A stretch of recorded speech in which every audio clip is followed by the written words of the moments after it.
चारधाम यात्रा में मेरे साथ ऐसा हो जाएगा, मैंने कभी भी सपने में नहीं सोचा था, और ये सोच के ही ना मैं डर जाता हूँ।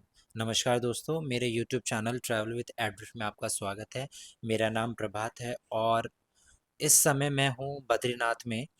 और तो ये सफ़र मेरा शुरू हुआ था दिल्ली के कश्मीरी गेट से। तो मैं पकड़ता हूँ सीधा हरिद्वार के लिए बस, जो लगभग मुझे सुबह 6 बजे हरिद्वार पहुँचा देती।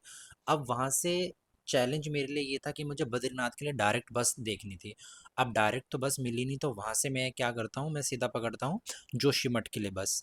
अब जोशीमठ से क्या करना होगा आगे जाने के लिए, मुझे वहाँ पे शेयरिंग टैक्सी या जो भी मिलती है वो देखते हैं, और बाकी का सफ़र कैसा रहा वो तो मैं आपको आगे बताते रहूँगा। लेकिन उससे पहले रास्ते में क्या हुआ, इतना ट्रैफिक था इस रास्ते में, क्योंकि अभी चारधाम यात्रा शुरू हो गई है और करीब 2-2 3-3 घंटे लोग फंसे हुए हैं। और जो बद्रीनाथ का रास्ता आप लगभग 12 से 13 घंटे में कर सकते थे, वो लगभग मैंने 16-17 घंटों में कवर किया है।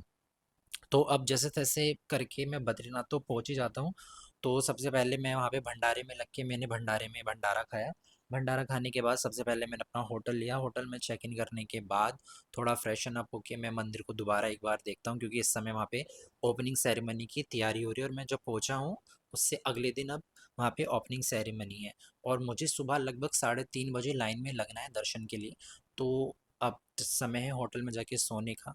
तो अब सुबह के लोग बज गए हैं 3, और इस समय मैं पहुंच गया हूँ बद्रीनाथ के मंदिर। अब सबसे पहले मंदिर के दर्शन करने से पहले वहाँ पे एक परंपरा है कि आपको तप्त कुंड में स्नान करके ही मंदिर के दर्शन करने हैं।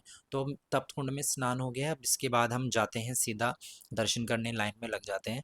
और अभी लगभग सुबह के 4 बजने वाले हैं, 3:45 हो चुके हैं, और अब हम लाइन में लग गए हैं। और अब हो गई है सुबह, और मुझे लाइन में लगे लगे लगभग हमें 4 से 5 घंटा हो गया है, और अब बज चुके हैं 8:30 लगभग। और लाइन जहाँ थी वहाँ की वहीं पर खड़ी रह गई लाइन, और वहाँ से ना कोई इंसान हिल रहा है ना डुल रहा है। तो होता क्या है कि वहाँ पे वीआईपीज़ के दर्शन चल रहे होते हैं, तो इस चक्कर में लाइन रुकी हुई है। और भी इतनी भीड़ होती है, कम से कम ना 4-5 किलोमीटर लंबी लाइन है। तो दर्शन तो इस बार नहीं होते, तो मैं ये फैसला लेता हूँ कि अब मुझे यहाँ से निकल जाना चाहिए, क्योंकि दर्शन तो आज तो पॉसिबल है नहीं। और ये मैं अकेला नहीं हूँ, बहुत सारे श्रद्धालु ऐसे हैं जो दर्शन किए बगैर ही अपने घर वापस चले गए हैं। बाकी देखिए, हरि की कृपा है, उससे ज़्यादा तो हम कुछ नहीं कर सकते। ठीक है, शायद बुलावा यहीं तक था, जैसी हरि की इच्छा। बाहर से दर्शन करके अब अगली बार आएंगे, जब बुलावा आएगा तब दर्शन करेंगे। तब तक के लिए अब चलते हैं दिल्ली वापस, और क्या किया जाए।